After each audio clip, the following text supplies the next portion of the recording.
We keep trying to raise kids by fixing their behavior, but God culture doesn't start with behavior. God culture starts by understanding His character. And if we're going to raise kids in God culture, we have to start where it all starts, with who He is, because everything else flows from that. Today we're going to look at the character of God, simply, practically, and in a way that you and your kids can actually understand and live out. Now, culture comes from character, and every culture on earth is built on someone's character. Human culture is built on human character, which means it shifts around constantly. It bends with opinions, emotions, trends, influencers, politics, media, whoever's popular this week. But God culture is built on God's character. And because He doesn't change, His culture doesn't change. God culture is stable. Human culture is chaotic. And kids who grow up inside chaos eventually break, because confusion always creates conflict. So before we talk about what God culture is, we have to talk about who God is. To understand God culture, we have to understand the parts of God's character that He shares with us. These attributes reveal who He is and why His culture stands while human culture collapses. These are the attributes that God shares with us and defines God culture. So here we go. Number one, God is truth. God doesn't have truth. He is truth. His nature defines reality. Truth doesn't evolve. It doesn't shift around, and truth doesn't need updating. Human culture treats truth as flexible. It's my truth. It's your truth. Whatever works today. But God culture begins with truth that does not move. Number two, next is love. God is love. Love is not a feeling. Love is God's unwavering commitment to pursue what is truly good. Human culture turns love into permission, like, if you love me, you'll let me do whatever I want. Human culture defines love as acceptance or tolerance, but God's love transforms. His love confronts what destroys us. His love heals what's wounded in us. His love restores what is lost. His love leads toward what is right, not what is easy. Real love has direction. Real love has strength. And love in God culture is strength, not softness. Number three, God is just. Justice is God's moral clarity in action. Right is right, wrong is wrong, and consequences matter. Human culture avoids consequences.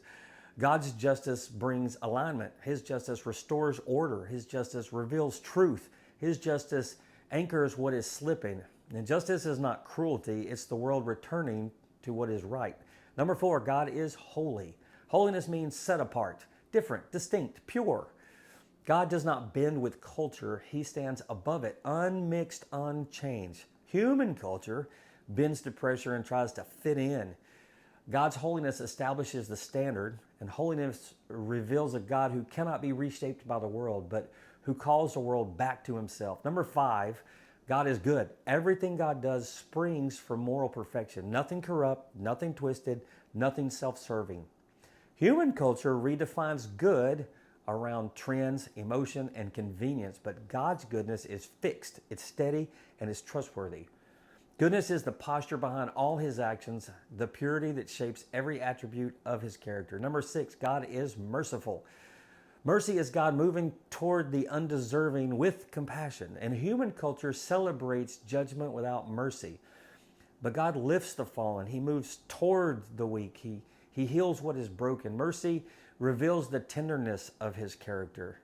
Number seven, God is gracious. Grace is God giving what we could never earn, strength we don't deserve, blessings we can't repay. And human culture insists, I deserve it. God offers grace, and grace restores. Grace transforms. Grace makes new. Number eight, God is patient. God is never rushed, never reactive, never frantic. Human culture demands everything right now, but God's patience is purposeful. It's timing that shapes, delays that teach, restraint that reveals His wisdom. Number nine, God is kind. Kindness is God's gentle strength in action. Human culture treats kindness as optional, but God's kindness is constant. It's a steady expression of His goodness. Kindness reveals the warmth of His heart. Number 10, God is faithful. God never breaks His word, never abandons His people, never shifts His loyalty. Human culture forgets commitments, but Faithfulness is God's nature. It's unshakable, steady, and true. Number 11, God is wise. Wisdom is God knowing the right path and the right purpose behind it. Human culture confuses information with insight, opinions with discernment, and noise with truth. But God's wisdom is perfect. It's pure, it's complete, and trustworthy. His wisdom is truth that never changes. Number 12, God is compassionate. Compassion is God seeing suffering and moving toward it. Human culture scrolls past pain and oftentimes films it instead of helping, but God steps right into it. Compassion is His posture toward the hurting. Number 13, God is forgiving. Forgiveness is God releasing debt and restoring relationship with Him. Human culture holds grudges, keeps score. We built a world where being offended is a virtue and forgiving is a weakness. But forgiveness is God's way of healing what shame breaks. Number 14, God is righteous. Righteousness is God's moral perfection expressed in action. Pure justice, pure goodness, pure truth. Human culture treats right and wrong as flexible, shifting morality whenever it's convenient.